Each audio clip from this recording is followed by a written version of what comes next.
semangat berbagi untuk negeri, guru penggerak majukan pendidikan, guru penggerak menghamba pada murid, kreatif rancang pembelajaran, hargai potensi, tingkatkan prestasi, lahirkan profil pelajar Pancasila. Belajar, bergerak, berbagi untuk negeri kita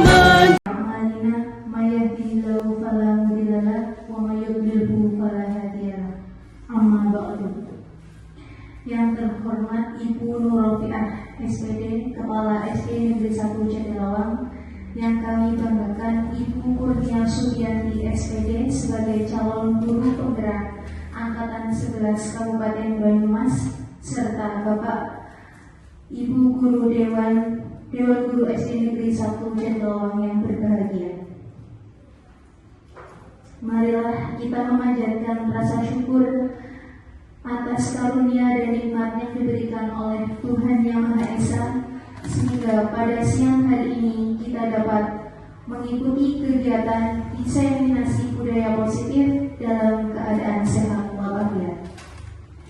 Sebelum acara kami mulai, terlebih dahulu izinkan kami membacakan susunan acaranya. Yang pertama, pembukaan. Yang kedua, menyanyikan lagu Indonesia Raya. Yang ketiga, sambutan dari kepala sekolah. Yang keempat, diseminasi budaya positif yang terdiri atas penyampaian materi, sesi tanya jawab, kesimpulan, dan yang terakhir penutup. Supaya kegiatan ini berjalan dengan lancar, marilah kita buka dengan melafalkan basmalah bersama-sama. Bismillahirrahmanirrahim. Acara selanjutnya adalah menyanyikan lagu Indonesia Raya yang akan dipandu oleh Ibu Yunita SPD. Kepada Ibu Yunita kami persilakan. Kepada Bapak Ibu sekalian kami mohon untuk berdiri.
Bapak dan Ibu Guru, kami persilakan untuk duduk kembali.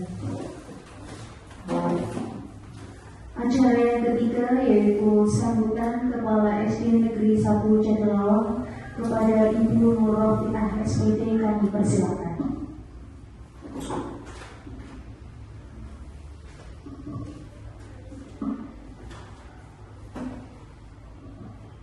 Bismillahirrahmanirrahim. Assalamualaikum warahmatullahi wabarakatuh. Rekan-rekan guru SD Negeri 1 Jatilawang yang kami hormati, wabil khusus pada Ibu Kurnia Sugianti SPD, calon guru penggerak Angkatan 11 yang pada siang hari ini akan menampilkan diseminasi tentang budaya positif di SD Negeri 1 Jatilawang. Mudah-mudahan Allah selalu melindungi setiap langkah positif yang kita lakukan demi kemajuan anak didik di SD Negeri 1 Jatilawang.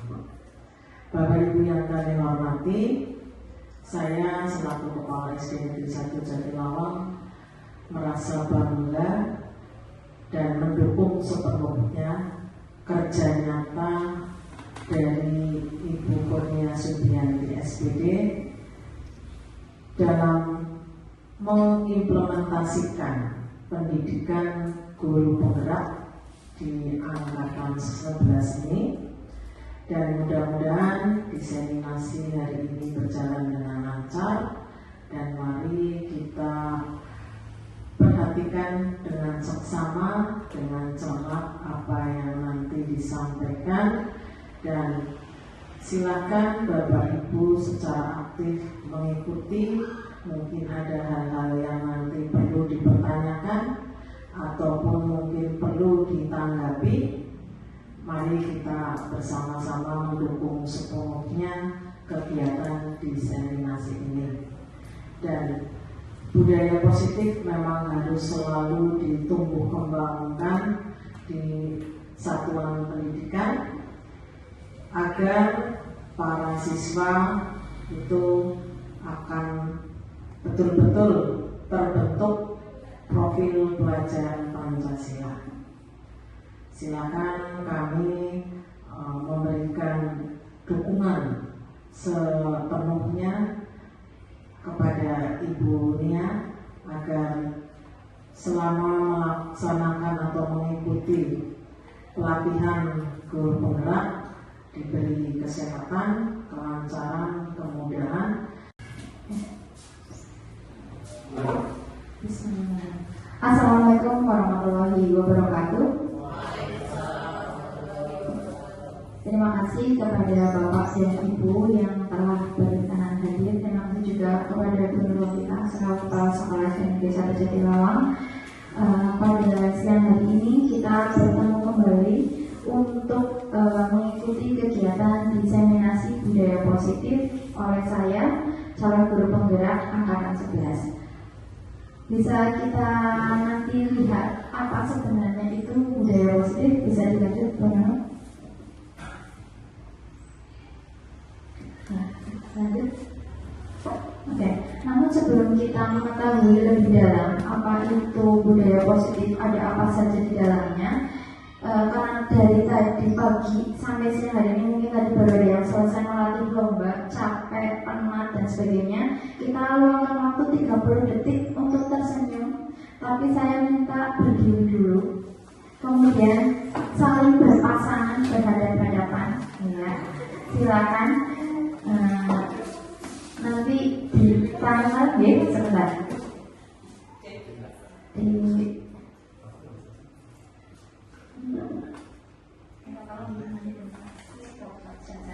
Oke, nanti secara berpasangan sambil melihat melihat sambil tersenyum selama 30 detik.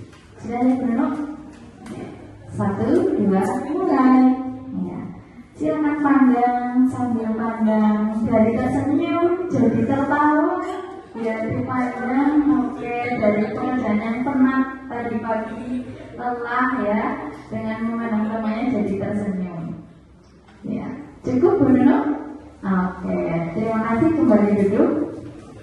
Ya, jadi dengan kita tersenyum itu merilekskan otot-otot kita yang tadi dari pagi sampai siang itu sudah kencang karena berpikir, kemudian bersama anak-anak, kemudian tadi ada yang latihan juga mungkin sudah mulai berkurang konsentrasinya. Dengan tersenyum bisa kembali rileks.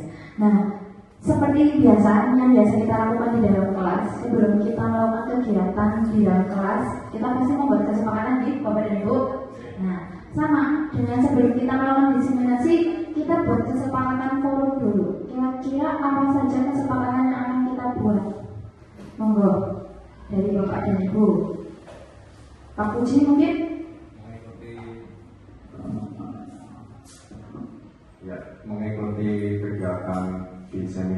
budaya positif ini sampai selesai.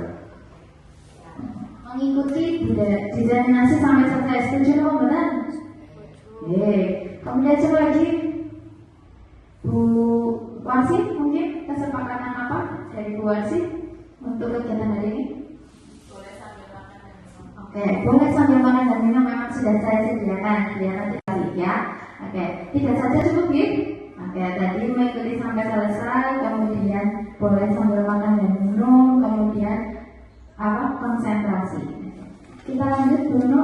Nah, ini ada foto saya ketika hari pertama MPLS ya. Mungkin Bapak dan Ibu semua juga melaksanakan menjemput anak-anak di depan kelas masing-masing. Nah, seorang guru yang baik harus memiliki kemampuan dalam mewujudkan budaya positif di sekolah. Nah, budaya positif tersebut dapat diajarkan dengan menerapkan konsep-konsep ini. Nah, sekarang saya bertanya, apa sih itu budaya positif ya? Ada yang mau menjawab? Budaya positif itu pembiasaan yang baik, menurut saya. Ada lagi mungkin? Budaya positif itu apa? Ada? Ya, hanya Pak Puji. Jadi tadi Pak Puji menyampaikan budaya positif itu adalah kebiasaan yang baik. Ya, memang itulah budaya positif, kebiasaan-kebiasaan yang baik yang bisa kita lakukan. Nah, ini salah satu contohnya adalah bersalaman atau menjemput anak di depan kelas. Nah, dalam budaya positif ini ada beberapa yang harus kita pahami. Ya, tidak hanya budaya positif, tapi di dalamnya itu ada banyak sekali teori-teorinya yang mungkin sudah ada yang tahu dan mungkin sebenarnya kita sudah melaksanakan, tapi ini ya maksudnya. Yang pertama ada disiplin positif, kedua motivasi perilaku manusia, ketiga keyakinan sekolah atau kelas, yang keempat kebutuhan dasar manusia, yang kelima posisi kontrol restitusi, dan yang keenam segitiga restitusi. Mungkin yang 5 dan 6 ini adalah istilah baru, tapi mungkin untuk yang Bu Warsi sudah pernah guru penggerak ini sudah mengenalnya, atau Binun juga. Lanjut. Nah, disiplin positif, kita mulai dari yang pertama, disiplin positif. Apa itu disiplin positif? Mungkin ada yang mau berpendapat? Apa itu disiplin positif? Tidak? Lanjut Bu. Ya, disiplin positif itu merupakan suatu cara penerapan disiplin yang mengajarkan anak bertanggung jawab dan menumbuhkan kesadaran diri berdasarkan nilai-nilai kebajikan. Jadi dengan anak menerapkan, jadi kita sebagai guru itu harus bisa mencontohkan bagaimana kita mengajarkan tanggung jawab dan juga kesadaran kepada anak-anak. Salah satu contoh yang bisa kita lakukan untuk menumbuhkan rasa tanggung jawab dengan diberikan tugas, misal tugas PR atau tugas pelajaran atau tugas-tugas yang lain atau perintah hanya dari sini ke kantor, itu sudah bentuk tanggung jawab. Nah, dari kebiasaan-kebiasaan itu nanti akan menjadi kesadaran diri pada anak tersebut. Itu dengan kita membiasakan anak, bukan berarti kita perintah nyuruh, tapi kita meminta, kita menyuruh itu ada nilainya, bukan hanya semata-mata kita menyuruh gitu, agar anak itu murid memahami dan menyadari berdasarkan motivasi internal, bukan akibat paksaan, pujian atau hukuman. Dengan kita membuat anak bertanggung jawab, itu akan menumbuhkan kesadaran tanpa ada paksaan. Jadi nanti anak-anak sadar sendiri, bukan karena dihukum, bukan karena nanti kalau sudah disuruh ibunya nanti dapat hadiah, tidak seperti itu. Tapi semata-mata disiplin itu muncul dari motivasi dalam dirinya. Jadi nanti anak itu bisa tumbuh kesadarannya, oh iya, aku nggak melakukan, ya aku salah. Jadi nanti lama-lama pendewasaan pada anak bisa mulai tumbuh, tidak hanya di usia atau di kelas tinggi, tapi bisa dari kelas rendah juga bisa kita mulai dengan beberapa tugas atau perintah yang sederhana untuk menumbuhkan rasa disiplin tersebut. Lanjut Bu. Nah, dari disiplin tadi kan baik ya, kita pasti menginginkan anak itu punya karakter yang baik, menginginkan anak itu bisa mandiri, menginginkan anak itu bisa bertanggung jawab. Nah, dari semua itu kan butuh yang namanya tujuan GOM-nya. Nah, kalau di sekolah pada kurikulum kita kan menggunakan kurikulum merdeka, kita bermuara pada 6 karakter ini yang kita inginkan. Indonesia Emas itu menginginkan anak-anak yang berkarakter. Ada 6 karakter. Sudah sering dinyanyikan di Bapak Ibu di kelas. Bisa kita nyanyikan bersama? Lanjut, 1, 2, 3. Pancasila, beriman dan bertakwa pada Tuhan yang Esa dan berakhlak mulia, berkebinekaan global, gotong royong mandiri, kreatif dan bernalar kritis. Nah, itu yang diharapkan dari disiplin positif tadi. Tidak hanya tanggung jawab, tapi 6 karakter dalam Pancasila ini juga terwujud gitu. Lanjut Bu. Nah, di sini ada motivasi perilaku yang kedua. Sebelum kita membahas motivasi, ada yang mau mengusulkan apa itu motivasi? Pendapatnya mungkin motivasi itu apa? Oh ya, Bu Mita, silakan. Motivasi adalah suatu hal positif yang membawa semangat. Oke, hal positif yang membawa semangat, betul. Ada lagi? Oh ya, Motivasi itu adalah sesuatu baik dalam diri kita sendiri atau di luar diri kita yang membuat kita untuk melakukan sesuatu secara positif. oke, bagus sekali Bu Lia. Terima kasih. Tanpa saya menjelaskan sudah dijelaskan oleh Bu Lia ya. Jadi motivasi itu tadi Bu Nita menyampaikan yang membuat semangat. Kalau Bu Lia menyampaikan motivasi itu bisa dari luar, bisa dari dalam. Nah, apa sih ini motivasi? Nah, secara teori motivasi perilaku manusia itu ada 3 motivasi. Nah, secara teori motivasi perilaku manusia itu ada 3. Yang pertama, untuk menghindari ketidaknyamanan atau hukuman. Kalau untuk menghindari ketidaknyamanan atau hukuman, ini kira-kira termasuk motivasi internal atau eksternal nih Bapak Ibu? Hindari ketidaknyamanan hukuman itu berarti dari luar atau dari dalam diri seseorang? Dari mana? Dari dalam. Oke, ada yang dari luar? Ada yang berpendapat lain? Dari luar. Oke, ya. Untuk menghindari ketidaknyamanan atau hukuman itu eksternal. Karena mungkin seseorang itu, aku mau dihukum. Nah, berarti kan ada faktor dari luar yang menyebabkan anak itu takut, anak itu jadi patuh, kayak gitu. Terus yang kedua, untuk mendapatkan imbalan atau penghargaan dari orang lain, ini internal atau eksternal? Oh iya, eksternal karena ada kata orang lain. Ya biasanya anak dimotivasi itu pasti karena imbalan. Biasanya nilai gitu ya. Ayo dikerjakan. Nanti yang dapat nilai pasti kan mereka bersungguh-sungguh untuk mendapatkan nilai yang baik gitu. Terus yang ketiga, untuk menjadi orang yang mereka inginkan dan menghargai diri sendiri dengan nilai-nilai yang mereka percaya. Ini apa maksudnya? Internal atau eksternal? Internal ya. Hebat, luar biasa guru SD1 ya. Jadi dari ketiga motivasi perilaku ini, satu yang dari dalam diri, yaitu untuk menghargai diri sendiri. Ya, jadi kalau kita sudah termotivasi itu sama dari dalam diri kita sendiri, berarti kita sudah menghargai diri kita sendiri dan percaya dengan nilai yang ada pada diri kita. Berikutnya Ibu, keyakinan sekolah atau kelas ya. Pasti kita di dalam kelas selalu membuat keyakinan kelas apalagi ini dengan anak-anak yang baru butuh keyakinan dengan anak-anak di kelas gitu. Termasuk di sekolah kita ya, guru-guru awal pelajaran pun membuat keyakinan pada dirinya masing-masing untuk sekolah ini. Nah, ini bisa kita lakukan. Nah, sebenarnya keyakinan kelas itu apa? Ya, guru berperan dalam mewujudkan terbentuknya keyakinan sekolah atau kelas dengan kesepakatan antara guru dan murid. Berarti ini kita laksanakan di kelas karena guru dan murid. Jadi yang namanya kesepakatan kelas itu bukan kita mencari di Google atau di YouTube atau di Canva terus ditempel, tapi kita diskusi seperti tadi saya di awal melakukan kesepakatan. Iya, jadi ketika awal bisa setiap hari atau mungkin untuk kesepakatan jangka panjang gitu, kita buat dengan anak-anak. mereka biar berpendapat gitu untuk melatih tadi motivasi, disiplin. Nah dengan kesepakatan itu kan mereka akhirnya oh ya kesepakatan itu dari si A, dari si B, mereka kan terus mengingat gitu. Nah kesepakatan kelas yang saya buat di kelas ini juga berdasarkan dari anak-anak di kelas. Awal pelajaran pun membuat keyakinan pada dirinya masing-masing untuk sekolah ini. Nah ini bisa kita lakukan. Nah sebenarnya keyakinan kelas itu apa?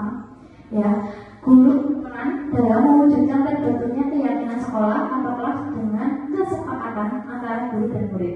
Berarti ini kita laksanakan di kelas D karena guru dan murid. Jadi yang namanya kesepakatan kelas itu bukan kita mencari di Google atau di YouTube atau di Canva terus ditempel, tapi kita diskusi seperti tadi saya di awal melakukan kesepakatan. Iya, jadi ketika awal bisa setiap hari atau mungkin untuk kesepakatan jangka panjang gitu kita buat dengan anak-anak, mereka biar berpendapat gitu untuk melatih tadi motivasi, disiplin. Nah dengan kesepakatan itu kan mereka akhirnya oh ya kesepakatan itu dari si A, dari si B, mereka kan terus mengingat gitu. Nah kesepakatan kelas yang saya buat di kelas ini juga berdasarkan dari anak-anak di kelas saya. Lanjut Bu. Oke, ice breaking dulu karena tadi sudah 3, masih banyak. Ice breakingnya bisa dikeluarkan di PPT berikutnya dulu. Ini tidak perlu berdiri, tapi ini mengasah otak Bapak dan Ibu. Ya.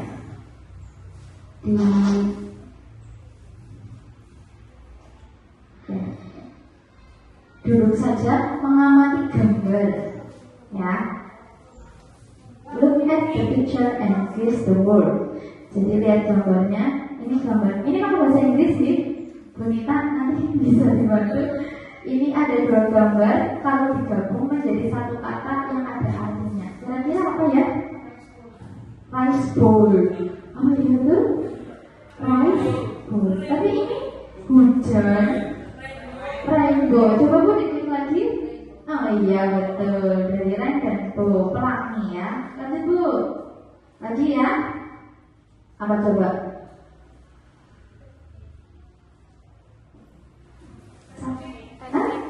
Pancake. Coba Bu. Betul. Lanjut. Bahasa Inggrisnya lebah gitu. Lalat apa lebah apa itu? Butterfly. Jadinya apa? Cheese butterfly. Apa Bu? Cheese fly. Apa Bu? Keju fly. Ini bahasa Inggris makanya. Merah? Nah ya butterfly. Good? Iya.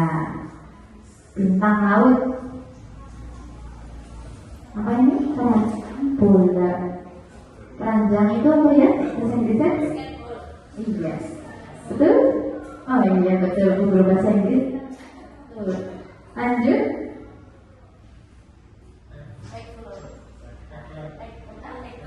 Itu apa? Ada lagi yang berpendapat tentang kebutuhan manusia. Ya. Betul yang tadi disampaikan Pak Puji, ada perhatian, disayang, dihargai. Nah, ini 5 kebutuhan dasar manusia. Pertama, tahan hidup, survive.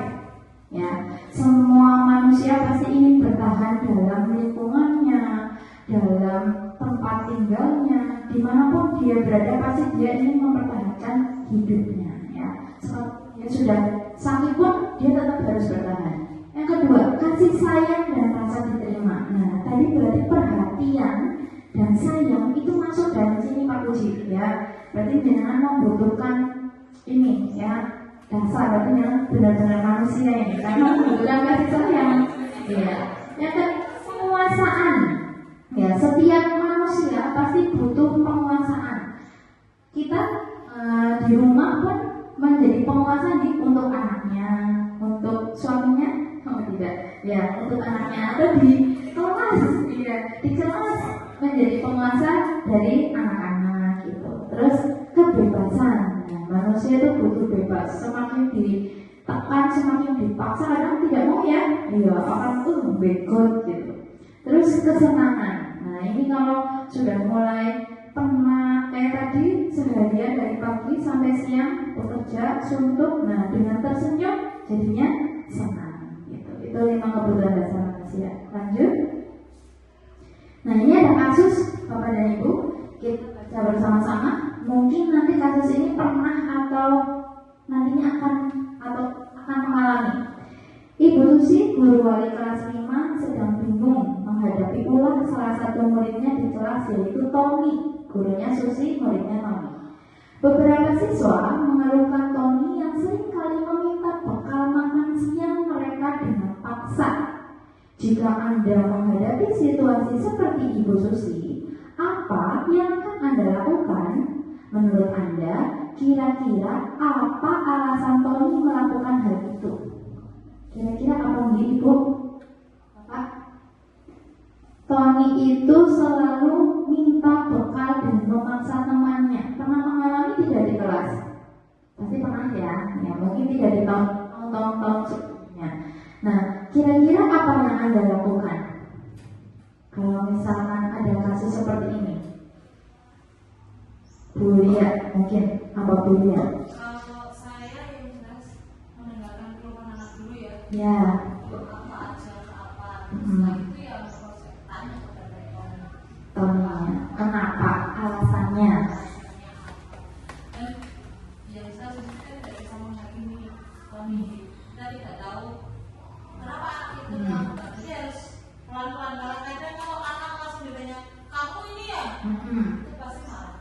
Oke, ya. Dia melakukan pendekatan Tommy. Ya, bagus, luar biasa, beri tepuk tangan untuk Bu Lia. Luar biasa, beri tepuk tangan untuk Bu Lia. Jawaban Bu Lia ini memang saya untuk menjelaskan tentang budaya positif, betul sekali. Dan anak seperti ini jangan langsung kita judge, jangan langsung kita nilai bahwa anak itu salah. Kita harus menanyakan, betul Bu Lia, kenapa, ada apa. Nah, pasti ada faktor-faktor yang lain yang menyebabkan Tommy melakukan itu. Kita bahas alasan Tommy yang pertama. Karena ia lapar dan orang tuanya tidak membawakannya bekal makan siang, maka kebutuhan dasar yang sedang berusaha dipenuhi oleh Tommy adalah kebutuhan untuk bertahan hidup. Bisa saja alasannya karena lapar, orang disangoni, orang digawani bekal, akhirnya melakukan tindakan yang tidak baik dengan memaksa minta makan. Agar apa ini? Kebutuhan ini bertahan hidup. Kalau Tommy tidak melakukan itu, dia kan sakit, pingsan dan sebagainya. Itulah kebutuhan yang pertama, yaitu bertahan hidup. Alasan yang kedua, karena dia merasa senang temannya jadi memperhatikan dia. Ketika temannya melaporkan tindakannya itu pada gurunya dan gurunya memberitahu orang tuanya, sehingga orang tuanya menjadi perhatian, maka kebutuhan dasar yang sedang dipenuhi Tommy adalah kebutuhan kasih, sayang, dan rasa diterima. Mungkin itu terjadi sering, ya, kebutuhan tadi sudah terpenuhi, ya, tapi kebutuhan rasa sayang itu tidak dia terima. Akhirnya dia mencari perhatian. Sering di Bapak Ibu di kelas gitu. Nah itu mungkin kebutuhannya dia butuhkan tidak didapat di rumah, tapi mereka mencari di sekolahan melalui kita. Gitu. Mungkin dengan kita menghubungi orang tua itu membuat anak, yes, orang tua aku jadi di telepon. Ada yang merasa begitu, ada yang merasa jangan telepon ibu gawe, misalnya begitu. Tapi itu satu kebutuhan rasa sayang dan diterima. Lanjut Bu, alasan yang ketiga, karena temannya jadi takut dengan dia dan menuruti keinginannya, maka sebetulnya Tommy sedang berusaha memenuhi kebutuhan dasarnya akan kekuasaan. Nah, karena kebutuhan dasar manusia itu penguasaan dan kekuasaan, ya yang dilakukan itu bisa jadi alasannya karena ini, karena dia ingin jadi yang terkeren. Ya, biasanya kan anak si kayak itu keren, ditakuti. Ya ditakuti, akhirnya jadinya pada iya gitu dengan terpaksa teman-temannya. Tapi itu suatu kebutuhan. Lanjut, yang keempat, karena dia merasa bosan dengan bekal makanan yang dibawakan ibunya dari rumah. Karena ibunya selalu membawakan bekal yang sama. Oleh karena itu, dia ingin mencoba makanan teman-temannya yang beraneka ragam. Maka Tommy sedang berusaha memenuhi kebutuhannya akan kebebasan. Itu mungkin alasan yang ingin Tony sampaikan, tapi cara yang dilakukan Tony itu keliru. Nah, kita sebagai guru harus bisa mengetahui alasannya, karena manusia ada 5 dasar kebutuhan yang harus kita pahami sebagai guru. Kita tidak boleh ketika ada anak bermasalah kita langsung mengejar, menilai, melabeling. Ya, oh dasar kamu ini, oh pantas kamu ini. Kita tidak boleh menyampaikan itu ke depan anak. Ya, kita harus sampaikan yang positif dengan kalimat yang positif agar anak mudah untuk mencerna. Biasanya kan anak semakin tidak semakin iya gitu. Ya, jadi ketika kita memberikan solusi, memberikan saran, gunakanlah kalimat-kalimat yang positif agar dicerna di otak mereka itu kalimat itu, bukan kalimat tidak. Karena kalimat tidak, jangan, itu sulit untuk dicerna di otak anak-anak. Kita juga orang dewasa. Gitu. Lanjut Bu. Nah, posisi kontrol restitusi. Pernah dengar istilah ini Bapak dan Ibu? Belum ya. Apa itu? Lanjut Bruno, posisi kontrol restitusi. Ada 5 posisi kontrol restitusi. Yang pertama, guru sebagai penghukuman. Ya, biasanya itu guru menjadi tempatnya anak. Misalnya ada PR tidak dikerjakan, guru itu sebagai tempat penghukuman. Ya, kontrolnya itu di kita. PR tidak mengerjakan, itu ngomong bergurunya. Ada apa? Dia ngomong bergurunya. Jadi kita kayak sebagai tempat untuk ajudan. Ibaratnya kalau dalam masyarakatnya kantor polisinya gitu. Terus guru sebagai pembuat merasa bersalah. Kenapa? Tadi yang Buya sampaikan alasan. Ketika ada Tony bermasalah kita panggil, kita tanyai terus sampai Tony itu merasa oh ya perbuatan aku itu salah. Gitu ya. Terus guru sebagai teman, ya kita bisa mengajak anak untuk curhat. Ada apa sih masalahnya apa? Gitu. Kita bisa ya. Apa itu posisi kontrol? Tadi ada 5 ya. Kita minum. Ya, tadi guru sebagai manajer atau guru sebagai pengambil keputusan dengan adanya permasalahannya siswa. Selanjutnya, nah ini 5 kontrol guru tidak terlalu kelihatan di Bapak dan Ibu. Jadi pada posisi kontrol pada penghukum, guru berbuat itu misalnya hanya menunjuk, kemudian menyindir, menyakiti, kemudian kata-kata yang bisa guru lakukan ketika pada penghukuman itu, kalau kamu tidak melakukan awas ya, biasanya ada yang begitu, atau mulai nih, gitu ya. Terus hasilnya itu akan menjadikan anak itu memberontak atau bohong kalau kita sering memberi kalimat-kalimat yang negatif. Nah, kemudian kaitannya dengan dunia yang berkualitas itu murid melakukan tindakan yang di luar kualitas. Nah, murid itu biasanya kalau kita berkata seperti awas ya, jangan ya, dasar ya, gitu nanti akhirnya murid itu bisa jawab biarkan saja, yang uno gitu akan jadi saru gitu. Kita saru juga mereka akan menjawab demikian. Dampaknya itu dia pasti akan mengulangi kesalahannya lagi gitu. Kemudian membuat orang merasa bersalah ya, ini nanti bisa saya kirimkan kepada teman-teman. Tapi yang gongnya itu adalah guru sebagai manajer. Kita mengajukan pertanyaan yang tadi kenapa, alasannya apa, itu kita mengajukan pertanyaan. Nah, terus dengan itu dan kita bertanya itu membuat anak semakin kuat pribadinya. Oh iya benar ya, dari pertanyaan itu anak akan berpikir perkataan-perkataan atau pernyataan yang disampaikan guru itu akan dicerna oleh anak. Nah, kemudian murid itu juga melakukan dirinya sebagai individu yang positif. Dia akan kembali ke jalur yang baik karena kita memberi pertanyaannya juga pertanyaan yang positif, tidak melabeling, tidak hujat. Kemudian nanti dengan itu akan menghasilkan evaluasi diri pada anak itu.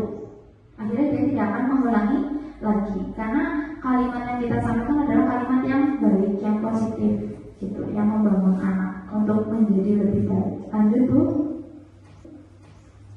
Nah, Posisi kontrol restitusi di antara kelima posisi kontrol tersebut sebaiknya seorang guru menggunakan posisi kontrol manajer tadi yang saya sampaikan. Karena kalau menjadi penghukum nanti efeknya tidak akan berubah, mengulangi lagi. Tapi posisi yang paling kita tepat adalah posisi manajer sebagai pembuat keputusan dengan bertanya dengan kalimat yang positif. Lanjut Bruno. Nah, yang terakhir ini segitiga restitusi. Ada yang tahu apa itu segitiga restitusi? Belum? Bu Hansi mungkin? Ada berapa poin Bu Hansi? Ada 3. Iya. Ya, segitiga restitusi itu sebuah cara menyelesaikan masalah. Itu ada 3 tahapan. Ini kalau nggak salah ya. Jadi apa Ibu? Yang pertama itu Oke, kita lihat. Oke, sampaikan. Yang pembuat kesalahan itu, kemudian yang kedua itu setelah stabilitas, yang kedua itu apa ya? Yang kedua, Yang ketiganya validasi. ya, yang kedua keyakinan. Iya, Iya, oke. Ya, ayo kita lihat ke slide berikutnya. Nah, ini tahapan dalam segitiga restitusi. Benar yang tadi dikatakan Bu Asih. Permasalahan yang ada di kelas di sekolah kita, setiap ada permasalahan kita kembalikan pada segitiga restitusi. Yang pertama adalah menstabilkan identitas. Maksudnya gimana? Dengan cara kita memanggil anak, kita bertanya alasannya, itu berarti posisi kita menstabil identitas dia. Kita panggil, sini nak, ada apa Bu? Kita tanya, kenapa begitu? Ada apa alasannya? Itu berarti kita sedang menstabilkan emosinya. Ya. Yang kedua, validasi tindakan yang salah. Nah, setelah kita tahu alasannya, kita tanyakan, kira-kira perbuatan yang tadi kamu lakukan benar atau tidak? Nanti anak kan suruh menjawab. Kalau dia jawabannya benar, kita tanya lagi, stabilkan lagi emosinya. Ya, bahwa yang dia lakukan mungkin salah atau mungkin betul. Kalau misalnya salah, biarkan anak itu yang mengakui kesalahannya. Oh ya Bu, tadi saya begini, bukan dari kita, bukan dari diri kita yang kamu yang tadi melakukan ini, kamu yang berbuat ini, tidak. Tapi biarkan anak yang mengakui kesalahannya. Dan yang ketiga, menanyakan keyakinan. Kita tanyakan, oke nak, kalau sudah kamu tahu ini salah, apa yang akan kamu lakukan? Ya Bu, saya tidak mau mengulangi lagi. Apa konsekuensi bila kamu melakukan itu lagi? Jadi ada keyakinan yang kita buat dengan anak itu. Jadi nanti anak itu yang membuat keyakinan, anak itu juga yang misalnya kalau melanggar ya dia akan ingat, oh ya anakku yang dibuat ya. Kalau melanggar ya nanti aku menyampaikan ini, karena yang aku sampaikan ke guru ini, pasti anak akan ada rasa tidak enak kepada guru. Kalau macam gue kayak harus dimotivasi dulu ya. Nah, Mister. Ya, ada pertanyaan yang terkait dengan guru sebagai manajer. Itu diterapkannya bagaimana? Yang di kelas. Terima kasih Mister. Ya, tadi sesuai dengan tabel yang pada posisi kontrol tadi bahwa guru itu harus menempatkan diri sebagai manajer.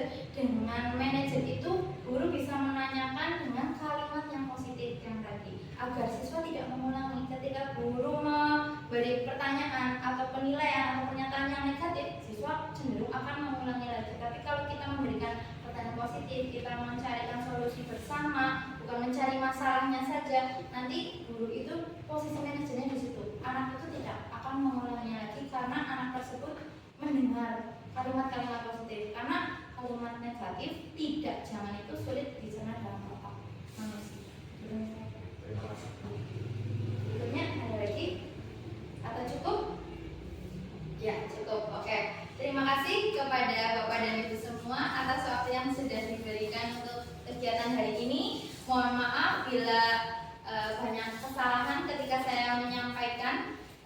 Saya ucapkan terima kasih. Wassalamualaikum warahmatullahi wabarakatuh. Waalaikumsalam warahmatullahi wabarakatuh.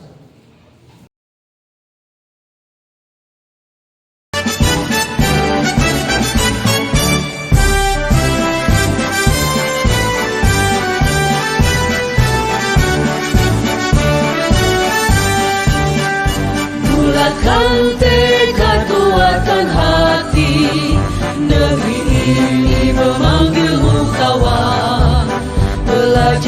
bergerak berbagi untuk negeri, guru penggerak majukan pendidikan, guru penggerak menghamba pada murid, kreatif rancang pembelajaran, hargai potensi, tingkatkan prestasi, lahirkan profil pelajar Pancasila, belajar bergerak